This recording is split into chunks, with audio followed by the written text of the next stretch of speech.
Bismillahirrahmanirrahim. Dan kembali kajian kitab Maqasidul Ibadah yang ditulis oleh Al-Imam Al-Izzu bin Abdissalam. Pembahasan kita sudah sampai tentang hikmah mengapa di setiap perpindahan gerakan di dalam salat itu yang dibaca adalah takbir, yaitu Allahu Akbar. Berkata Al-Imam Al-Izzu bin Abdissalam, "Fa'iza kabbara qala wajjahtu wajhiya lilladzi fataras samawati wal arda."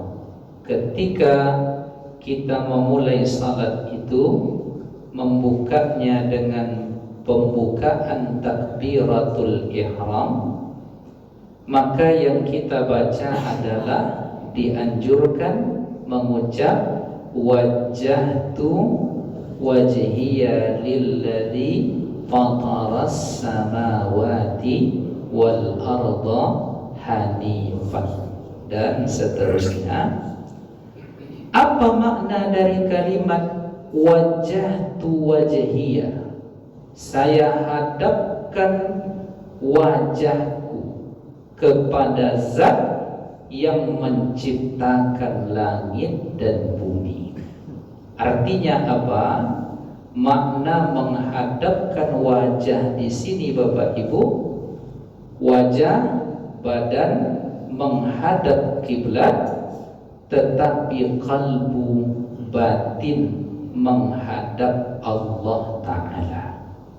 Jadi wajah badan zahir kita ini diperhadapkan ke Baitullah atau Masjidil Haram, sedangkan qasdi, niat, harapan, keinginan, maksud kita pada saat itu kita arahkan sepenuhnya kepada Allah. Jadi berarti ada dua Bapak Ibu.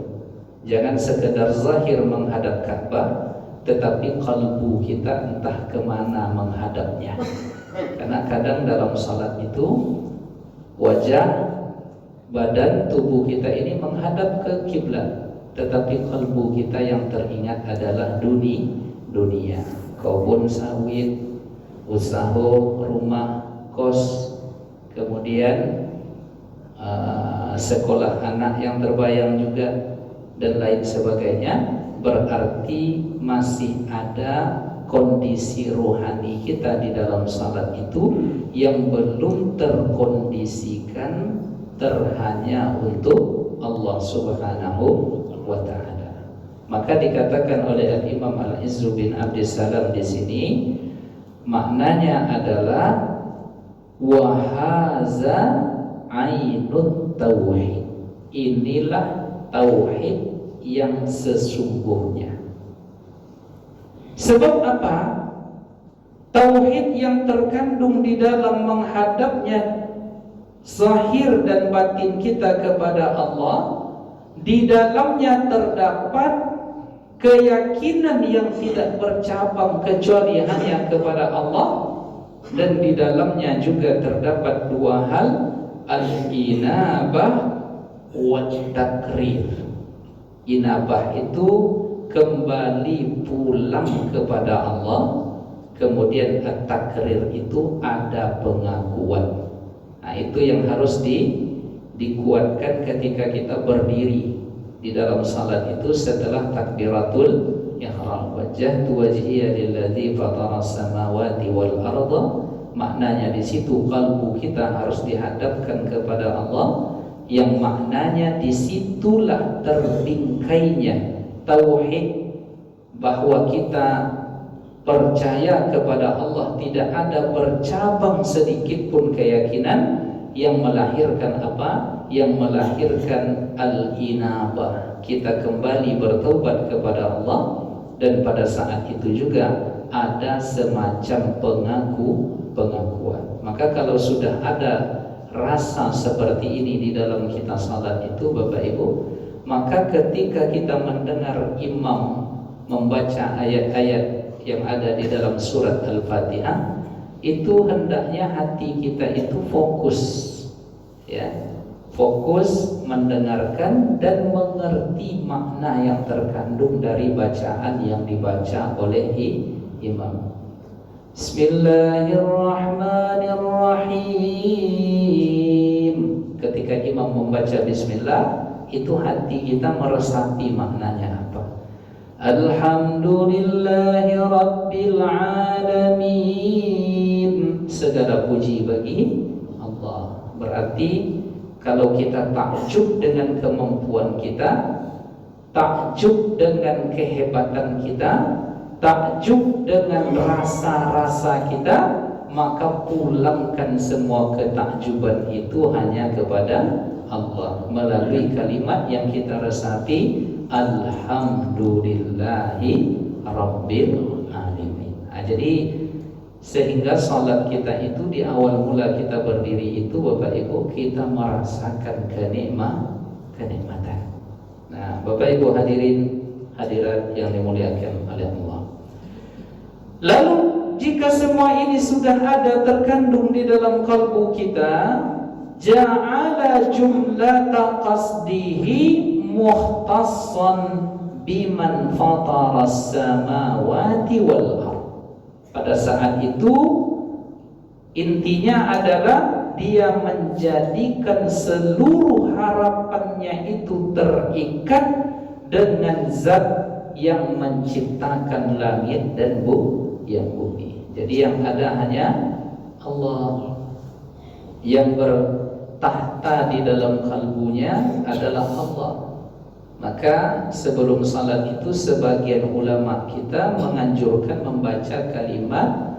Apa kalimat yang dianjurkan untuk dibaca sebelum salat itu untuk mengkondisikan hati kita? Di antaranya adalah Ilahi anta maksudi waridhoka matlubi. Diulang-ulang kalimat itu, Ilahi anta maksudi waridhoka matlubi. Ya Allah, engkaulah yang saya maksud dan ridhamulah yang kami harapkan. Kemudian di pagi dan di setiap sore hari kita membaca zikir raditu billahi rabba wa bil islami dina wa bi muhammadin nabiyya wa rasula. Nah, kalau sudah seperti itu pemaknaannya di dalam salat, kondisi jiwanya seperti itu ketika menghadap Allah, maka orang yang salat itu adalah orang yang tak perlu risau dalam hidup ini. Jadi ketika salam assalamualaikum warahmatullah, assalamualaikum warahmatullah, itu tidak ada risau lagi Pak. Jadi apapun yang terjadi kita serahkan, kita pulangkan semuanya kepada Allah. Kenapa? Karena kita sudah membatas diri kita di dalam salat tadi, yang dituju hanyalah Allah, taubat kita kepadanya dan pengakuan kita atas segala kemahahebatan Allah Subhanahu wa ta'ala. Itu poin pertama tentang takbiratul ihram dan makna dari kalimat. Salah satu zikir dalam kalimat doa istiftah atau doa iftitah. Karena banyak Bapak Ibu kan, bukan hanya wajah itu saja, boleh juga kita baca Alhamdulillahi hamdan tayyiban mubarakan fi. Boleh juga dibaca itu. Atau boleh juga dibaca Allahumma ba'id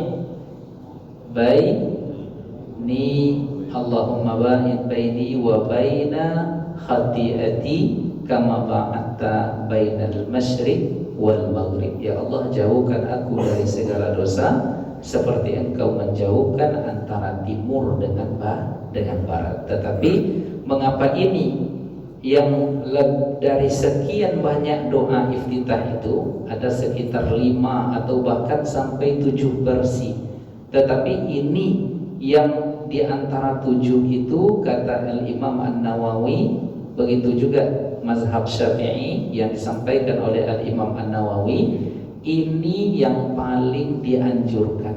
Apa sebab? Karena kalimat ini riwayat ini diriwayatkan oleh Imam Muslim, dan kalimat wajjahtu ini terdapat di dalam Al-Quran. Nah, jadi ini yang ditarjih, ini yang dikuatkan, hadisnya sahih, paling sahih. Yang kedua, wajjahtu wajhiya lillazi fataras samawati wal arda, ini terdapat di dalam Al-Quran. Jadi dari sekian 7 jenis doa iftitah itu, ini yang lebih diutamakan menurut mazhab Syafi'i dengan 2 alasan tadi. Bapak Ibu hadirin hadirat yang dimuliakan oleh Allah.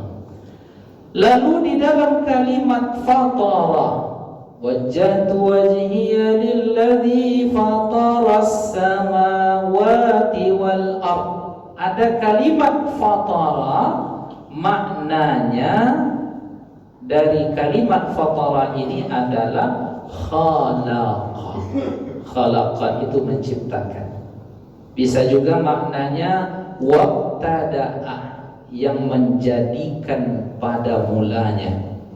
Kemudian wasaqqa, Allah pula yang mengatur langit dan bumi ini, sehingga apa yang terjadi, tidaklah langit dan bumi ini dan segala yang dicipta oleh Allah Ta'ala, semua benda-benda langit, benda-benda bumi itu tidak beradu. Tidak beradu. Langit, bulan dengan matahari tidak beradu. Bintang ke bintang itu berjalan di porosnya masing-masing sampai nanti masanya semua diadu oleh Allah. Ketika itulah terjadinya hari kiamat. Nah, jadi wasyaqqa, kemudian di antara maknanya dari kata-kata syaqqa itu, kata Imam Izzuddin, syaqqal adam bil ijad. Jadi yang tadinya tidak ada kemudian diadakan oleh Allah, itulah langit dan bumi, kemudian pada ujungnya nanti akan binasa. Jadi Bapak Ibu, ada yang ada tanpa yang mengadakan, kemudian tidak hilang dan tidak punah selamanya. Siapa itu? Allah. Adanya tidak ditiadakan dan keberadaannya tidak akan pernah hilang dan tak akan pernah musnah.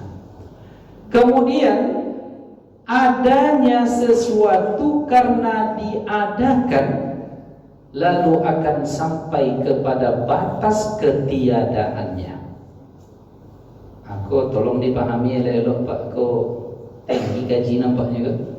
Ya, nah, ada yang bermula dari ketiadaan akan berakhir pula dengan ketiadaan. Nah, itu siapa itu? Langit, bumi, makhluk manusia, semua. Nah, jadi kita ini bersumber, berasal dari tiada, akan berakhir kepada ketiadaan. Nah, maka pada saat itu kita yakin kita ini tidak kekal. Segala apa yang pernah kita raih itu bukan milik kita. Semua yang dititipkan kepada kita hanyalah titipan. Bahkan diri kita ini tak ada kuasa kita terhadap diri kita apabila bertemu dengan ketiadaan itu nanti, atau kematian. Kemudian yang ketiga, di dalam akidah Ahlus Sunnah wal Jamaah, ada yang bermula dari ketiadaan namun tidak berakhir dengan ketiadaan tadi. Dia mulanya ada tiada lalu diadakan. Lalu setelah dia ada, selamanya dia dikekalkan oleh Allah. Jadi ada di antara makhluk ini dibuat oleh Allah tetapi dikekalkan setelah itu. Apa saja itu Bapak Ibu? Malaikat nanti Ya, malaikat nanti sebagian besarnya mati habis. Bahkan malaikat Israel itu pun mencabut nyawanya sendiri. Siapa nama malaikat pencabut nyawa, Pak? Pak Israel. Israel. Apa dek kenal? Macamlah bertemu aja. Ya. Bahkan dalam hadis dikatakan Israel itu mencabut nyawanya sendiri. Nah, siapa? Dia diadakan oleh Allah, kemudian setelah itu dikekalkan oleh Allah Ta'ala. Ada 7 apa 8 itu. Ya, diantaranya surga, neraka. Ya, konang-konang kaji boleh. Ya, surga dan neraka. Kemudian yang dikekalkan pula oleh Allah Ta'ala adalah apa namanya tuh, Pak? Tulang sulbi, tulang panggul. Jadi kita kalau mati nanti semuanya hancur, tetapi ada satu yang dijaga oleh Allah, yaitu tulang panggul ini, ya, tulang sulbi atau tulang panggul. Nah, kenapa dikekalkan itu oleh Allah? Karena ketika terjadi hari kiamat nanti, kuburan itu dibuka oleh Allah, lalu kita muncul ke permukaan, ya, yang disebut dengan kita berada di padang mahsyar. Itu dirangkai kembali oleh Allah fisik kita ini dari tulang sulbi. Maka Bapak Ibu, dulu ketika membuat jembatan di kampung kami itu, kenalah pemakaman keluarga. Nah, akhirnya digali oleh atuk saya beberapa kuburan. Nah, dari semua kuburan yang digali itu dan dipindahkan, yang tinggal memang tulang sulbi itu. Nah, itu dikekalkan oleh Allah Subhanahu wa Ta'ala. Jadi ada yang dikekalkan oleh Allah. Jadi kita dirangkai nanti dari tulang sulbi itu, ya. Maka orang-orang yang tidak beriman pada saat itu dia berheran, bertanya, "Man ba'asana mim marqadina haza." Dalam surat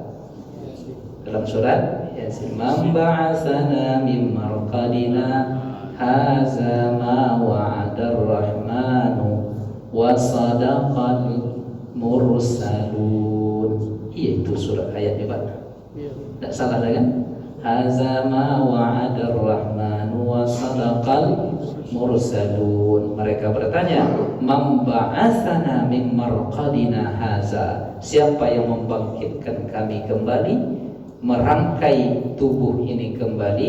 Haza ma wa'adar rahman, inilah yang dijanjikan oleh Tuhan, oleh Allah, wa sadaqal mursalun, dan seluruh rasul yang mengabarkan tentang itu mereka benar semuanya. Jadi intinya apa, Bapak Ibu? Ado hidup sesudah mati. Jadi ingat-ingat mau kemana kita, hendak mengapa kita, ingat ada hidup setelah mati. Bapak Ibu hadirin hadirat yang dimuliakan oleh Allah, ada surga, ada neraka, ada tulang panggul atau tulang sulbi, ada 7 tuh, Pak. Apa 8? Siapa yang bisa melengkapi? Saya lupa. Siapa yang bisa melengkapi jawabannya hadiah umroh insyaallah?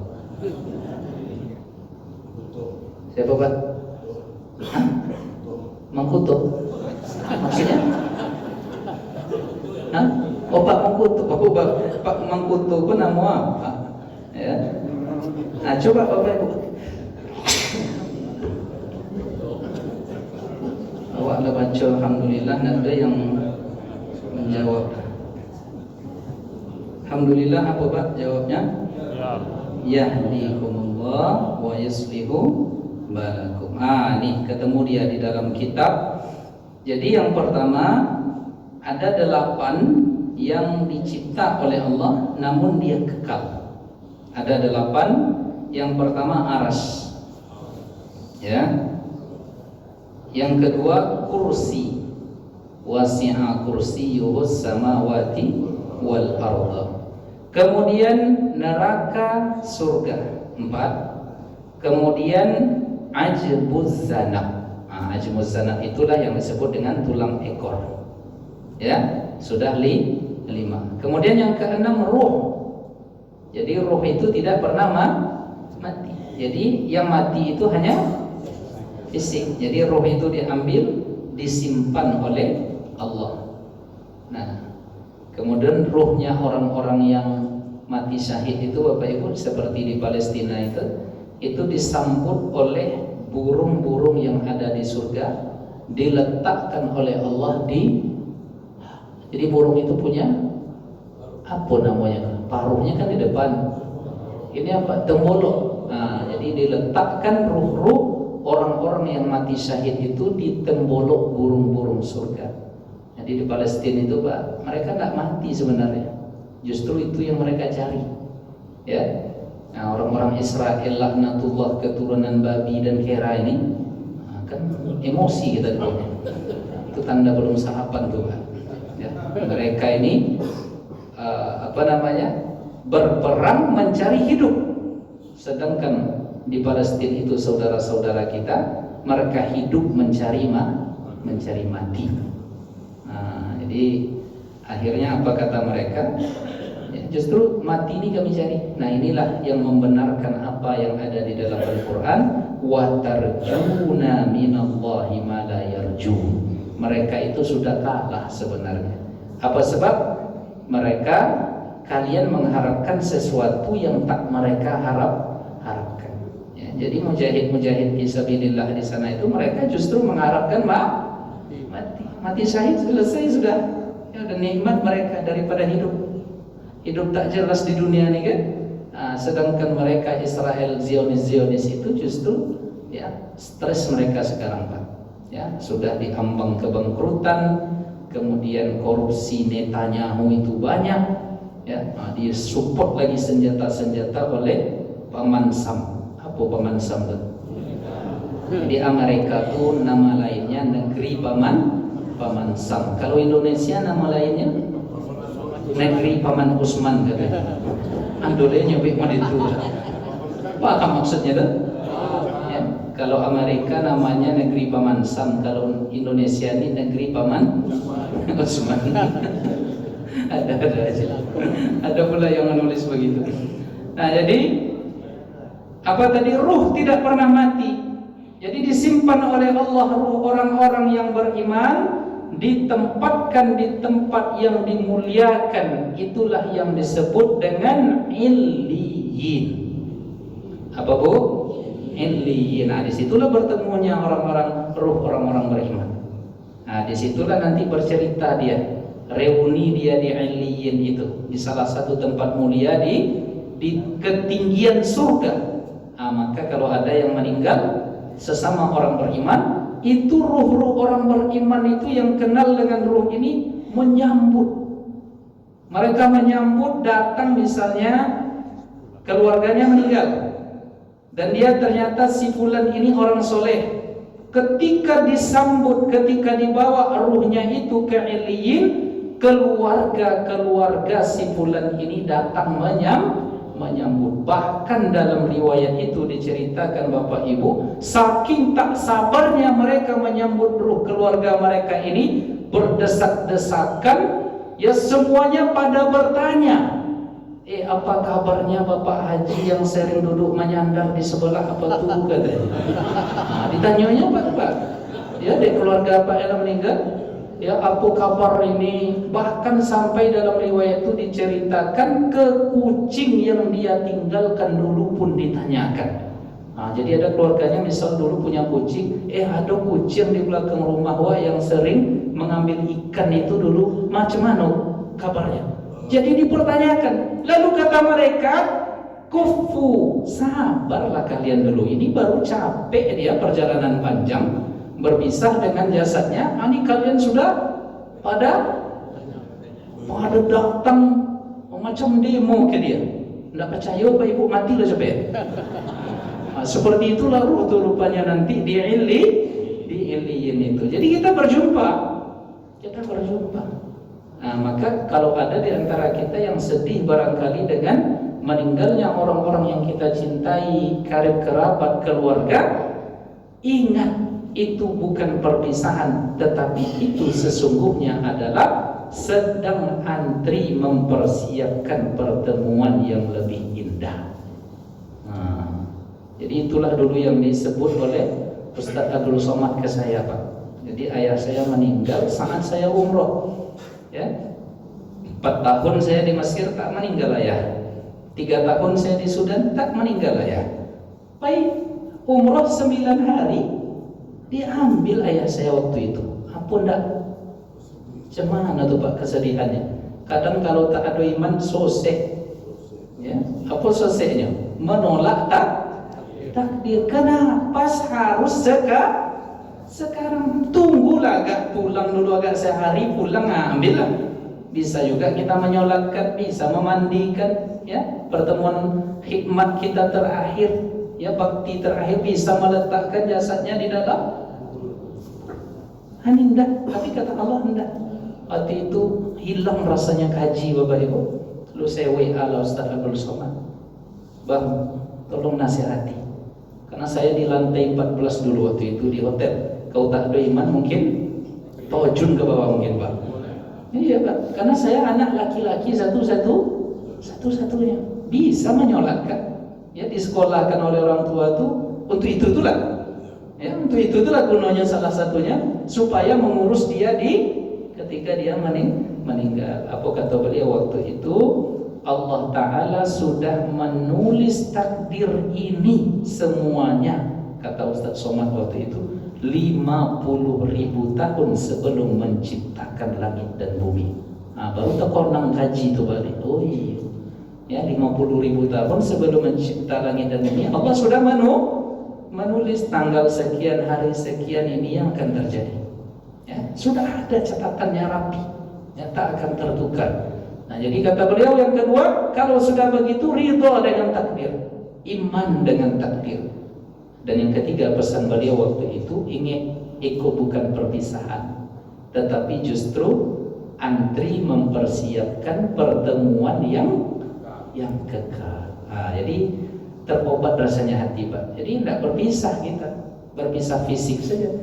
Kenapa? Karena kita pun nanti akan mati, menyusul berjumpa kembali, dan perjumpaannya lebih indah, lebih bahagia, dan lebih baik di tempat yang lebih baik daripada dunia ini. Nah, jadi kalau ada yang masih sedih-sedih, ingat sajalah 3 hal ini, Bapak Ibu.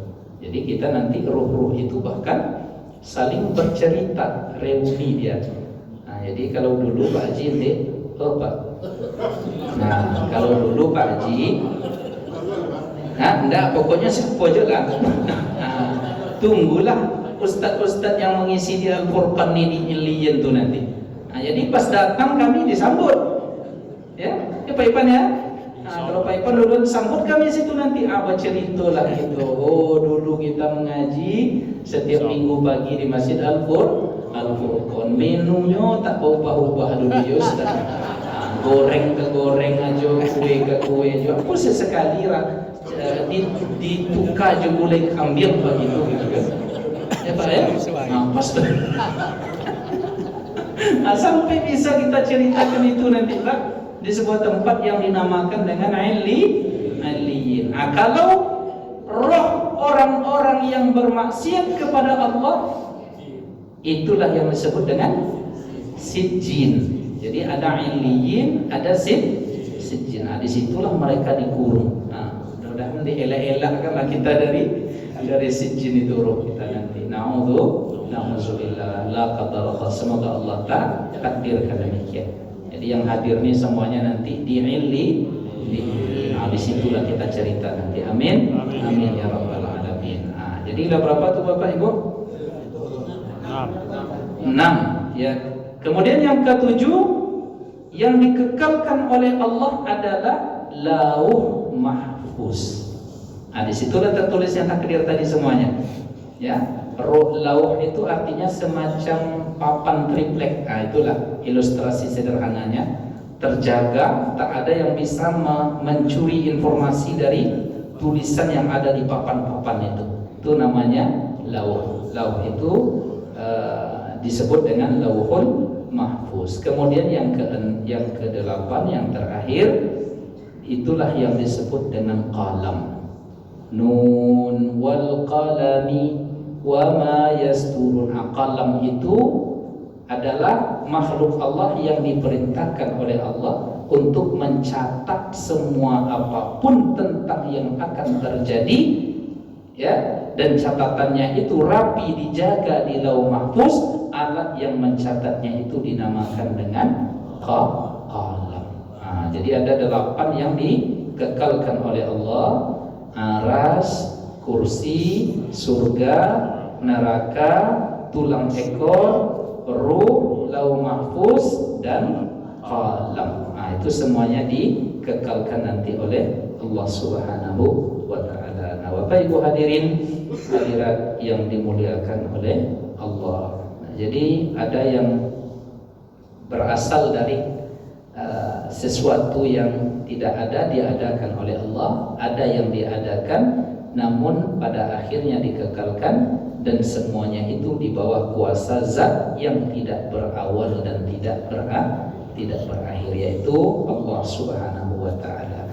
Awalun bila betida, Allah zat yang maha awal, tidak ada permulaannya. Akhirun bila intiha, Allah lah zat yang maha akhir, tidak ada habisnya, tidak ada batasnya. Itulah zat yang dinamakan dengan Allah Subhanahu wa ta'ala. Bapak Ibu hadirin hadirat yang dimuliakan oleh Allah ta'ala. Jadi fatara, ya, artinya tadi wajjahtu wajhiya lillazi fatara as-samawati wal ardh.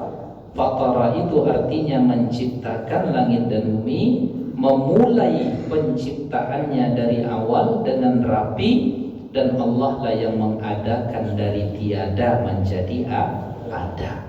Inilah langit dan bumi dan kita semua.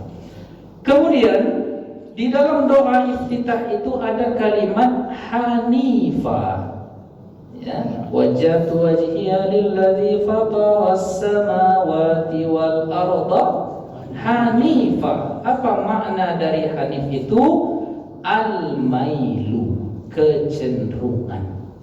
Jadi kita ini diberikan oleh Allah kecenderungan. Ada kecenderungannya ke yang baik-baik, ada kecenderungannya ke yang buruk. Maka kita minta di dalam doa iftitah itu, berikan kecenderungannya itu kepada Allah Subhanahu wa ta'ala, kepada agama yang benar, kepada jalan yang benar, kepada suasana yang baik, yang pada ujungnya nanti kecenderungan ini menyebabkan kita dikumpulkan oleh Allah kepada kecenderungan orang-orang yang soleh.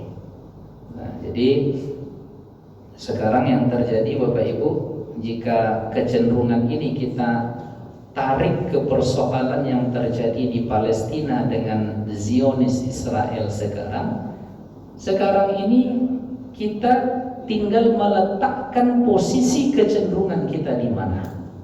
Karena sekarang ini banyak yang nyinyir Bapak Ibu, ya, banyak yang nyinyir. Ada seorang ustadz, kita sebut saja, dia bercerita tentang Palestina, tapi yang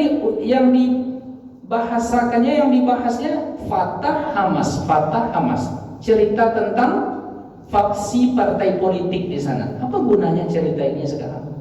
Hamas tuh begini, Fatah tuh ini, nggak ada gunanya cerita itu sekarang. Ya. Sehingga kalau ada orang yang mendengar perbincangannya itu, akhirnya orang tidak mau lagi peduli dengan Palestina. Ada lagi, ya, viral juga Ustadz kemarin, nggak jauh dari sini banyak kampusnya yang menuduh Hamas itu Syiah Rafidah. Syiah Rafidah itu kafir tuh Pak. Disamakannya Hamas nih adalah secara tidak langsung dia sudah mengkafirkan pejuang-pejuang yang ada di Palestina yang ingin merdeka itu. Orang yang mau dikuku ancaknya dicampakkan ke situ. Biar terasudnya macam mana berperang di jalan Allah. Tidak boleh komen seperti itu tuh. menuduh-nuduh yang tak jelas itu. Dia yang ngomong ini tak ada seujung kuku ya kemuliaannya, kehebatannya dibanding orang-orang yang berjihad fisabilillah membebaskan negaranya dari penjajahan. Yang untuk menjadi tentara pejuang di sana tuh Pak, tidak sembarangan. Harus hafal Quran 30 juz. Harus dia sejak baliknya itu tak pernah dia tinggal tahajud.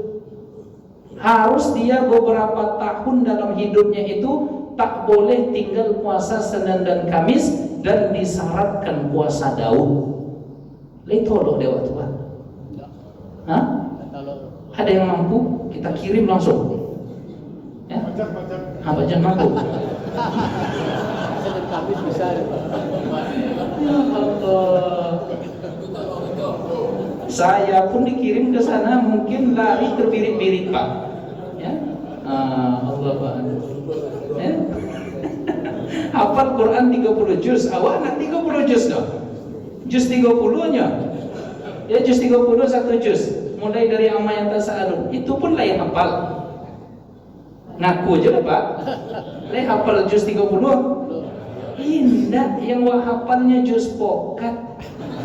Ya, juz mana? Coba tengok Pak. Jadi kata mereka, kami tak perlu kalian datang ke sini untuk berperang bersama kami. Tapi yang kami perlukan adalah doakan kami. Donasi untuk rakyat muslimin Palestina. Ini pagi ini ada acara nih Pak. Saya ke sana langsung nanti nih. Acara MUI Kota Pekanbaru dengan Pak PJ dengan seluruh Ormas Islam Kota Pekanbaru di Car Free Day Jalan Gajah Mada pagi ini jam 6. Yang datang dari Jakarta Ustadz Bakhtiar Nasir. Kita nanti membuat donasi orasi tentang Palestina. Itulah Bapak Ibu yang dimuliakan oleh Allah. Jadi kecenderungan kita kemana sekarang? Ini orang sedang berjuang tapi dia nyinyir. Orang mau dikuku campakkan ke sungai Siak atau sungai Kampar, mana terokek lah. Yang mantap nampaknya ke Tertak Buluh tuh Pak. Campakkan dari jembatan Tertak Buluh tuh ke bawah. Iko membuat heboh saja Bapak Ibu. Ya, datanya entah mana, menuduh orang kafir, ya, heboh menjelaskan konflik internal mereka. Biasalah itu, ya. Tetapi akhirnya apa kecenderungannya meletakkan posisinya di mana kita nih sekarang? Mau barisan mana? Ya, barisan pejuang atau barisan penjajah. Dua itu saja. Ya, kalau dulu ya semboyan di Ponegoro, Bung Tomo, ya merdeka atau mati. Mereka juga begitu semboyannya. Nasrun awis tishad. Menang kalau tidak mati syahid. Itu aja. Ya, maka kita doakan Bapak Ibu. Jadi jangan lupa setiap doa kunut itu doakan Palestina. Ada bagi tadi. Ada kan? Ya, ada rasanya ada tadi didoakan oleh entah ada atau enggak lupa saya. Enggak kayaknya. Ya, enggak maksudnya Pak imamnya. Jadi imamnya jangan lupa di dalam doa kunut itu selipkan doa Allahumma ansuril muslimin al-mujahidin fi Filastin. Allahumma ansur ikhwanana al-muslimin al-mazlumin fi Filastin. Doakan itu supaya Allah membantu. Bapak Ibu hadirin hadirat yang dimuliakan oleh Allah, terakhir di sini disebutkan hanifan itu adalah kecenderungan. Maka kita minta kepada Allah dalam salat itu, cenderungkan kami ya Allah kepada kebaikan. Sudahlah kita minta kecenderungan kepada kebaikan di dalam doa iftitah, ditambah lagi di dalam rukun bacaan saat membaca Al-Fatihah. Di akhir kita mengatakan ihdinas siratal mustaqim. Itulah jalan hidup yang baik. Maka kita pintakan kepada Allah agar kecenderungan kita ini selalu diarahkan oleh Allah kepada yang baik-baik, supaya kita ini hidup mulia atau nanti juga husnul khatimah. Dan kemudian Bapak Ibu yang dimuliakan oleh Allah, dari sini maka hendaklah jangan meninggalkan membaca doa iftitah. Yang ini banyak cuma leset awakku Bapak Ibu. Kenapa nak baca iftitah? Itu kan sunnah ya. Kenapa lakukan ini? Ini kan makruhnya. Kan namanya setua. Sunnah harusnya dilakukan, makruh ditinggalkan. Nah, ini sunnah ditinggalkan, makruh dilakukan. Aku offset tuh. Ya. Nah, jadi bagaimanapun usahakan kita tidak terlambat. Maka ketika takbiratul ihram itu, maka imam baca juga, makmum baca. Kita baca, ya. Pendapat yang terkuat dalam doa iftitah itu adalah wajjahtu wajhiya lilladzi fataras samawati wal arda hanifan musliman wa ma ana minal musyrikin. Inna salati wa nusuki wa mahyaya wa mamati lillahi rabbil alamin la syarika lahu wa bidzalika umirtu wa ana minal muslimin. Itulah kaji kita pada pagi ini untuk menguatkan iman kita, menyegarkan keyakinan kita, dan menambah wawasan untuk memperbaiki amal kita ke depannya. Sebelum kita tutup, barangkali ada pertanyaan, kami persilakan.